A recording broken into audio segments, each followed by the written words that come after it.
ahora. De la Asamblea General de la ONU, el presidente de Chile, Gabriel Boric, revisamos lo que dice a continuación. Se está preparando ahí en el podio, poniéndose sus anteojos y va a comenzar entonces su discurso. Escuchamos. Es para mí un honor.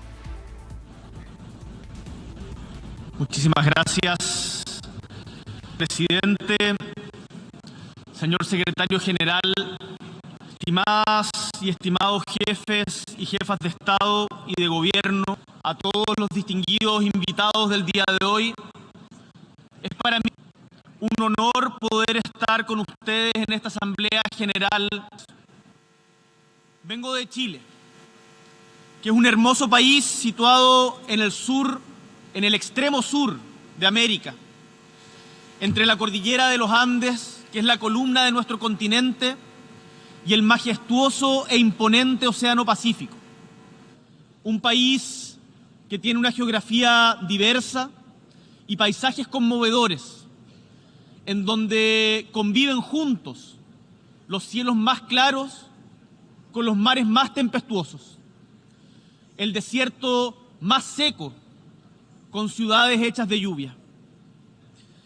El pueblo chileno, como quizás algunos de ustedes conocen, es trabajador y solidario.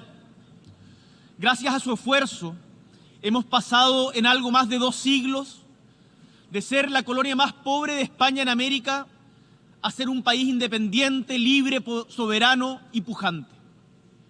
Un país con tremendas oportunidades que hoy está a las puertas de un desarrollo integral y que estamos trabajando que sea para todos y no para unos pocos. Un país que tiene cobre y litio para la electromovilidad. Un país con hidrógeno verde en desarrollo para proveer de energías limpias al mundo. Un país con largas costas y áreas marinas protegidas para cuidar al medio ambiente. También con universidades de primer nivel para crear y compartir conocimiento. Vengo a decirles, estimados colegas, que Chile necesita al mundo y el mundo también necesita a Chile. Pero como ustedes saben y ha quedado claro en los discursos que nos han antecedido, vivimos en una época de profundas incertidumbres y sobresaltos, en la que es claro que no existen naciones, estando todas aquí representadas, que sean aisladas o inmunes a los sobresaltos, a lo que acontece a nivel global. Y en esto nuestro país, por cierto, no es la excepción. Así, la guerra de agresión, la injusta guerra de agresión desatada por Rusia en Ucrania, pueblo al que le expresamos nuestra solidaridad, empujó al alza el precio de los combustibles y causó desabastecimiento de granos y fertilizantes, causando un fuerte impacto en nuestra economía y de seguro, también en las de muchos de ustedes. También, y aunque esto cueste a veces hablarlo, la guerra comercial entre Estados Unidos y China, desatada en 2018 bajo la administración anterior de Trump, como también la pandemia, desestabilizaron la economía global y afectaron también la nuestra, como seguro también la de ustedes. En otra dimensión, la crisis humanitaria en Venezuela, producto de ya su prolongada crisis política, ha generado un flujo migratorio que es inédito en nuestra región y en nuestro país, poniendo una presión tremenda sobre nuestras instituciones y nuestra sociedad. Por último, como seguramente muchos de ustedes están viviendo, la crisis climática afecta con particular fuerza a nuestro continente americano y también en particular al Caribe y a los sistemas de vida de nuestra gente. En Chile, de hecho, cumplimos con 7 de los 9 criterios de vulnerabilidad establecidos por las Naciones Unidas, por nosotros mismos. Áreas de borde costero de baja altura, zonas áridas y semiáridas, zonas de bosques, propensión a los desastres naturales, sequía y desertificación, zonas urbanas con contaminación atmosférica y ecosistemas montañosos. Sin embargo, nuestro país como seguramente muchos de los de ustedes, muchos de los del sur global, produce y es responsable de una parte mínima, en nuestro caso, el 0,24% de las emisiones globales del efecto invernadero. Mientras los países de las economías más grandes del G20, como nos recordaba el secretario general, produce el 80% de los gases con efecto invernadero. Como resulta evidente, en estos días ningún país, sea grande, pequeño, humilde o poderoso, puede pretender salvarse solo. Mientras preparaba en mi país este discurso, pensaba cómo en medio de tantos discursos de seguro muy interesantes contando la realidad específica de cada país, podía aportar con un pequeño grano de arena a la construcción de un mundo más justo y posible. Y consciente de que no soy quien para dar lecciones sobre cada uno de los problemas que vive el mundo convulso en el que habitamos, pensé que contarles nuestra experiencia reciente como país puede servir a quien quiera escuchar para sacar vuestros propios aprendizajes. Chile vive actualmente un intenso proceso político. Hace casi 3 años debimos hacer frente a una grave crisis política y social. Durante aquellos días, una gran mayoría de chilenas y chilenos manifestó su malestar frente a la desigualdad y los abusos, su indignación frente a las largas esperas para recibir atención en la salud pública, su hastío frente a las millonarias deudas por estudiar, su rechazo a las pensiones de miseria después de largos años de trabajo. Es quizás una historia conocida para muchos de ustedes. Dentro de pocos meses se cumplirán 50 años desde que el presidente Salvador Allende, desde esta misma testera que tengo el honor de estar hoy día, diera cuenta de los importantes cambios sociales y políticos que vivía nuestro país. Porque somos un país que lleva largo tiempo buscando su camino propio hacia la dignidad.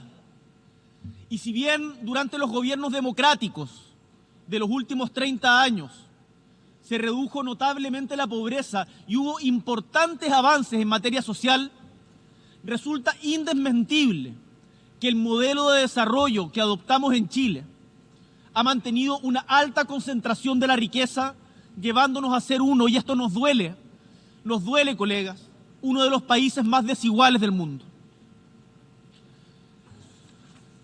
Esta desigualdad, como de seguro también pasa en muchas de las naciones en vías de desarrollo, ha obstaculizado nuestro camino al desarrollo, pero no solo eso, es una amenaza latente para la democracia, pues fractura la sociedad misma, destruye la cohesión social y por lo tanto termina siendo un impedimento para entendernos y construir juntos y juntas un devenir que sea más libre y más justo. El estallido social que viviera Chile en 2019 dejó perplejos a muchos observadores, algunos de ustedes que preguntaban qué está pasando en este país, y también algunos actores de la vida nacional. Y es que a muchos les llamó la atención que un país que ha logrado índices importantes de crecimiento económico y de desarrollo humano, que dan cuenta de importantes mejoras en la calidad de vida de su población, se haya visto enfrentado a la vez a una crisis tan profunda. Desgraciadamente, lo que ocurrió en mi patria no fue casual, no fue casualidad, sino la consecuencia de innumerables historias de dolor y postergación que se fueron incubando y afectando el corazón mismo de nuestra sociedad. Y quiero decirles que aquello, aunque no se espere, puede pasar en sus países también. Por eso los quiero invitar a anticiparse, a anticiparnos todos juntos en la búsqueda de una mayor justicia social. Distribuir de mejor manera la riqueza y el poder debe ir de la mano con un crecimiento sostenible y tengo la profunda convicción, que espero sea compartida, de que aquello es posible y es urgente. Desgraciadamente, debo decirlo, porque acá uno no puede solamente venir a hablar de las cosas buenas, este descontento se manifestó también en graves episodios de violencia, como la inaceptable quema de estaciones de metro y la vandalización de centros cívicos.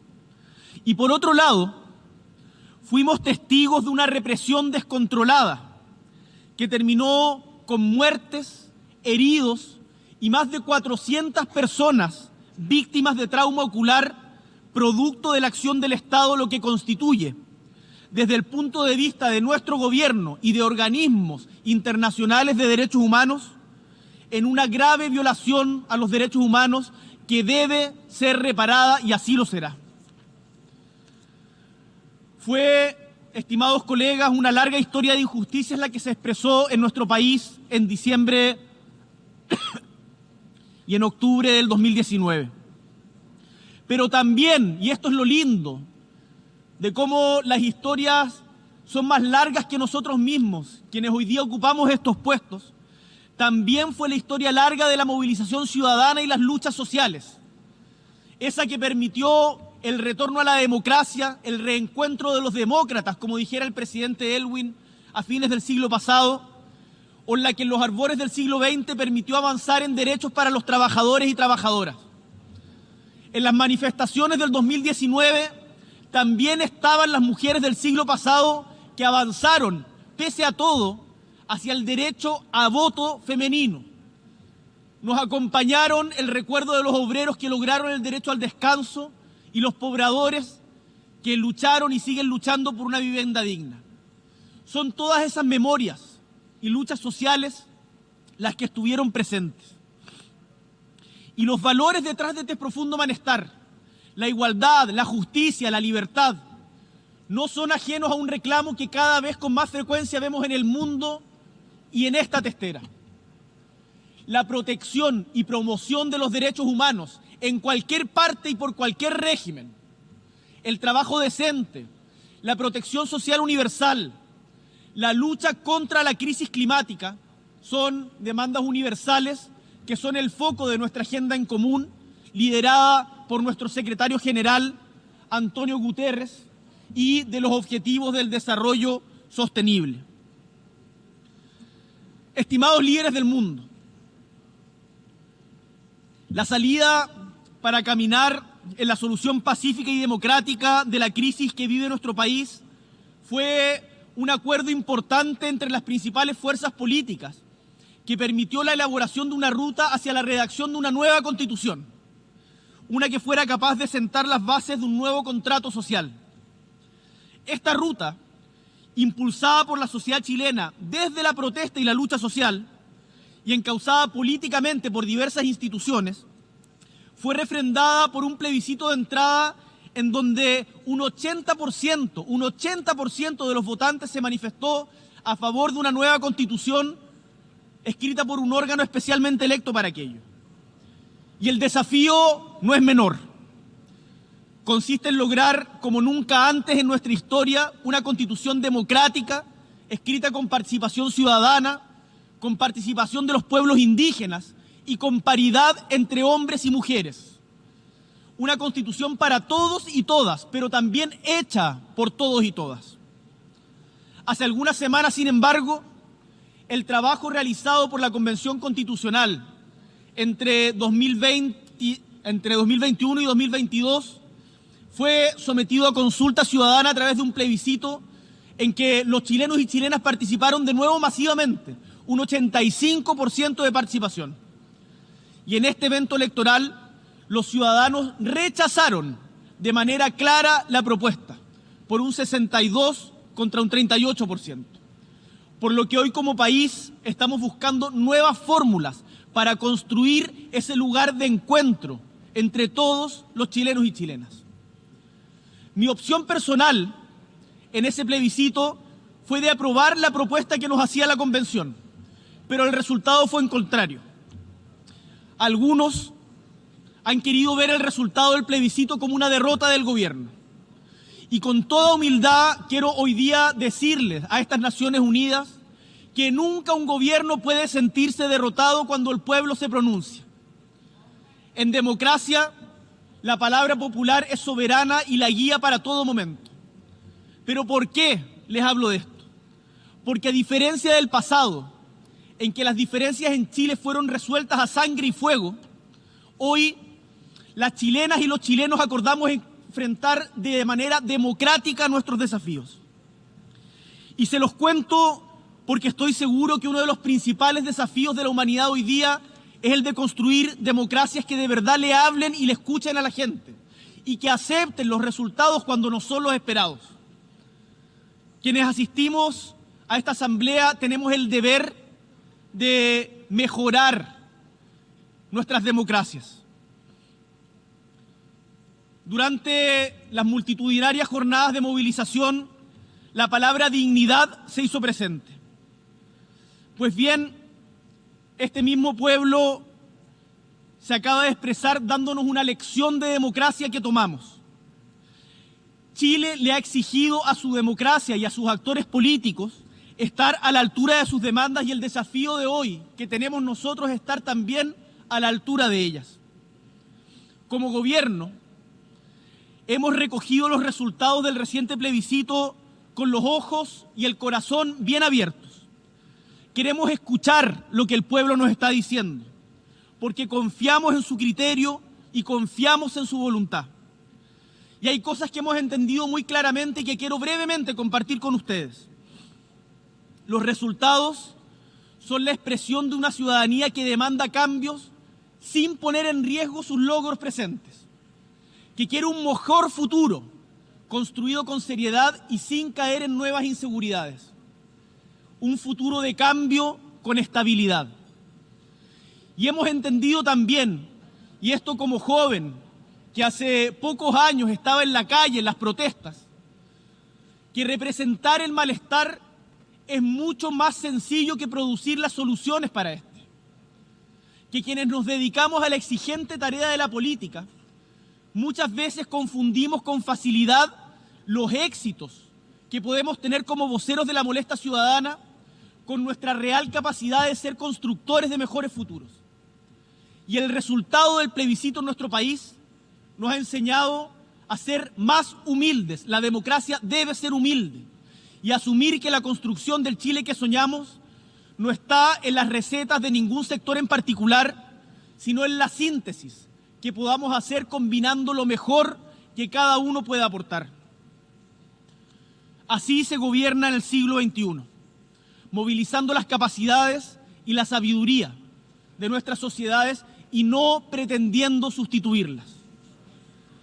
Como presidente de Chile, estoy convencido de que en el corto plazo Chile tendrá una constitución que nos satisfaga y nos enorgullezca. Una construida en democracia que recoja el aporte de todos los sectores de la sociedad y que sea capaz de reflejar los anhelos de justicia y libertad.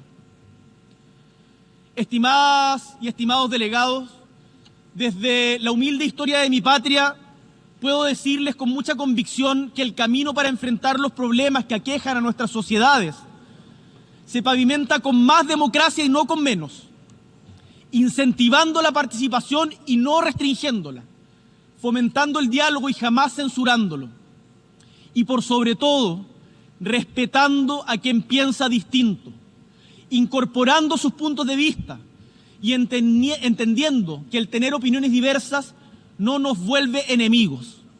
Me rebelo frente al abismo que algunos pretenden cavar ante la legítima diversidad de opiniones y desde Chile declaramos nuestra voluntad de ser constructores de puentes ante estas brechas que nos impiden encontrarnos como sociedades diversas.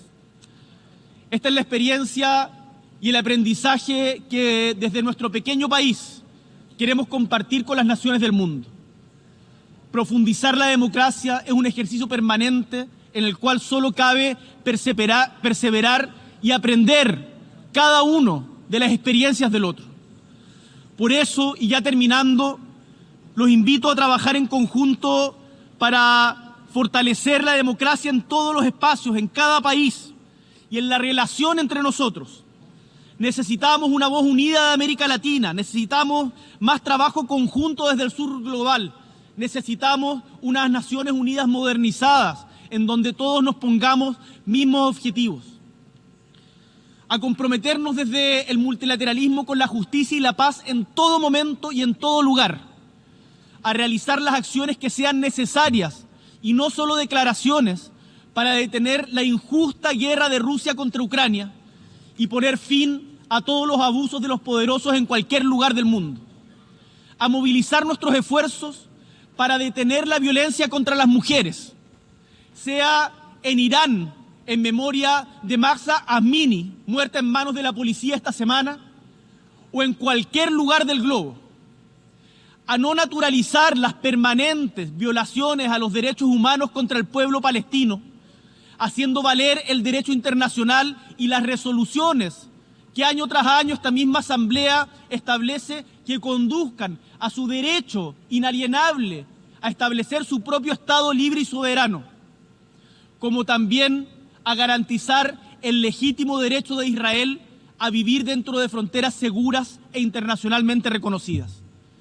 A seguir trabajando para contribuir a la liberación de los presos políticos en Nicaragua y trabajar para que en ningún lugar del mundo tener distintas ideas del gobierno de turno pueda terminar en persecución o en vulneración de los derechos humanos. Estimados miembros de esta Asamblea, el mundo entero demanda cambios y quienes somos parte de las nuevas generaciones, aprendiendo de quienes nos antecedieron, tenemos el derecho y la responsabilidad de pensar y actuar para un futuro distinto. Los ciudadanos que más sufren las consecuencias de sociedades construidas desde la segregación y el abuso reclaman derechos, reclaman seguridad para vivir. Ese mundo de mayor bienestar solo lo podremos lograr con mayor democracia. Y ese es el llamado al que todos y todas debemos hoy día atender, y desde Chile estamos disponibles para colaborar en cada lugar del mundo en aquello. Muchísimas gracias. Bien, hasta ahí las palabras entonces del presidente Gabriel Boric en esta que ha sido su primera alocución, su primer discurso en esta Asamblea General de la ONU, su plenario 77, acompañado también por los ministros que ven ustedes ahí en pantalla. Está el ministro de Hacienda, Mario Marcel, que además tiene una agenda ahí para captar inversionistas que puedan venir a nuestro país en un momento económico complejo. Está la ministra de Defensa, Maya Fernández, está la ministra de Medio Ambiente, Maysa Rojas, también veíamos al ministro de Educación, Marco Antonio Ávila, que son parte de aquellos que van acompañando al presidente en esta que es una gira presidencial también por Estados Unidos, que va a tener otras citas importantes con la presidenta de la Comisión Europea, por ejemplo, en un ratito más, también con el secretario general de la ONU, Antonio Guterres, entre otros. Ha sido entonces la primera alocución del presidente Gabriel Boric en el marco de la Asamblea General de la ONU, con algunas referencias en materia internacional, partiendo con un llamado de paz y una crítica también al conflicto desatado por Rusia y Ucrania, explicando cómo el mundo entero y también Latinoamérica y particularmente Chile se ha visto afectado por ese conflicto entre Rusia y Ucrania, también haciendo alusión a la guerra comercial entre Estados Unidos y China, la crisis en Venezuela que ha generado un flujo migratorio inédito, dice el presidente, y la crisis climática, solo algunos de los desafíos en materia internacional